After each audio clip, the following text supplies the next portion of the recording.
തുടരുമ നമ്മുടെ ജീവിതം ഇനിയും സുഖം. മനുഷ്യരാരാധിക്കണം മനുഷ്യനെ തന്നെ. സ്നേഹമാണ് ഈശ്വരൻ, മനുഷ്യരിൽ ദൈവം. ഒന്നിച്ചു നാം ചേരണം, മുതയ്ക്കില്ല നമ്മളൊരിക്കലും.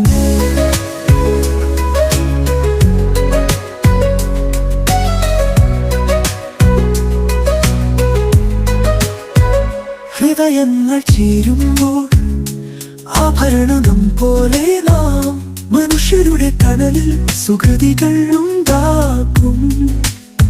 ഇരുൾക്കടൽ വെളിച്ചം